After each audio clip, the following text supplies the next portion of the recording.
Sering kan kita lihat di film atau di berita suasana ruang sidang yang kayaknya tegang banget, penuh drama. Tapi apa beneran begitu? Apa sih yang sebenarnya terjadi di dalam persidangan pidana di Indonesia? Nah, hari ini kita bakal bongkar prosesnya satu persatu. Jadi, apa beneran isinya cuma pengacara yang teriak, keberatan yang mulia, dan argumen yang panas membara kayak di sinetron? Jawabannya mungkin bakal bikin Anda kaget. Ternyata, jauh banget dari bayangan kita. Proses persidangan pidana di Indonesia itu super terstruktur.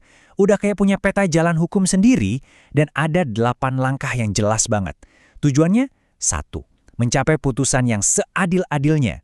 Dan ini bukan main-main loh. Peta jalan ini beneran ada, diambil langsung dari materi praktik peradilan pidana yang jadi pegangan para ahli hukum di seluruh Indonesia. Jadi, yuk kita langsung aja selami prosesnya. Ini dia nih, gambaran besarnya. 8 langkah lengkap dari A sampai Z, mulai dari persiapan di belakang layar sampai argumen penutup yang menentukan. Inilah peta lengkap yang bakal kita jelajahi bareng-bareng. Oke, sebelum perang di pengadilan dimulai, ada PR-nya dulu nih. Disinilah fondasi dari keseluruhan kasus itu dibangun. Penting banget. Yuk, kita bedah 2 langkah pertamanya. Di tahap inilah, para pengacara benar-benar ngebongkar kasusnya. Dan yang paling penting, mereka menganalisis temuan resmi dari polisi. Nah, semua itu berawal dari satu dokumen sakti ini. Namanya BAP. Dokumen ini jadi titik awal, jadi fondasi tempat argumen jaksa dan pembela nantinya bakal dibangun.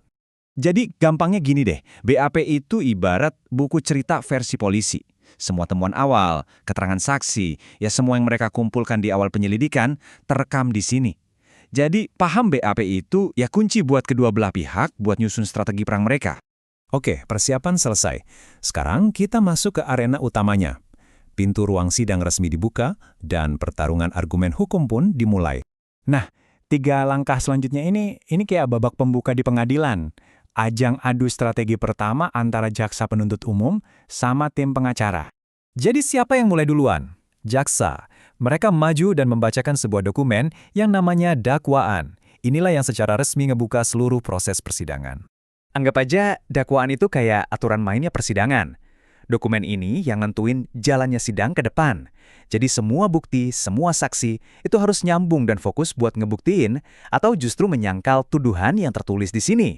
Eits, tapi ini bukan jalan satu arah loh. Tim pembela nggak perlu nunggu sampai akhir buat ngomong.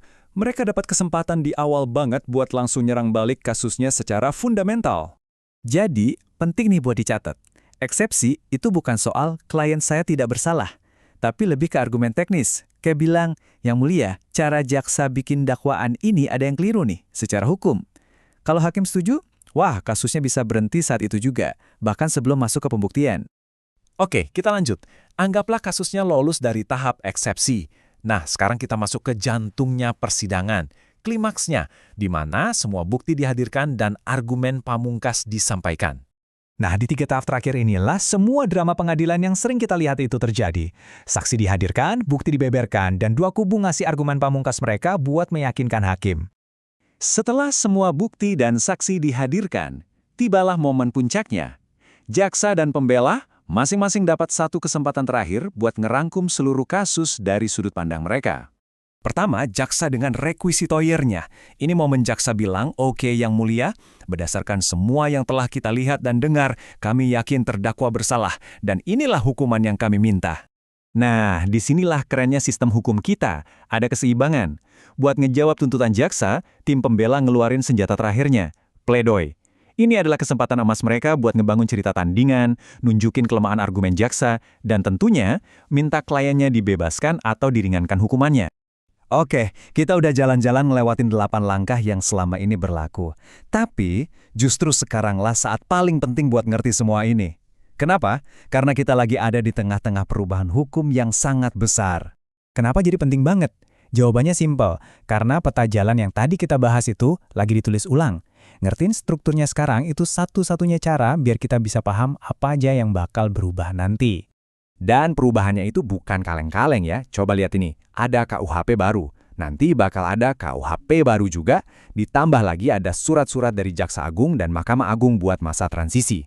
Jadi ini bukan cuma ganti pasal, ini perombakan besar-besaran terhadap cara kerja hukum pidana di negara kita. Nah, ini pertanyaan penutup buat kita semua renungkan. Dengan adanya KUHP dan KUHP yang baru ini, kira-kira dari 8 langkah tadi, mana ya yang bakal paling banyak berubah? Apakah cara ngebuktiin sesuatu bakal beda? Atau mungkin peran dakwaan sama eksepsi bakal bergeser? Jadi ngertiin 8 langkah ini bukan cuma soal hukum yang sekarang, tapi juga kunci buat ngintip masa depan peradilan pidana di Indonesia.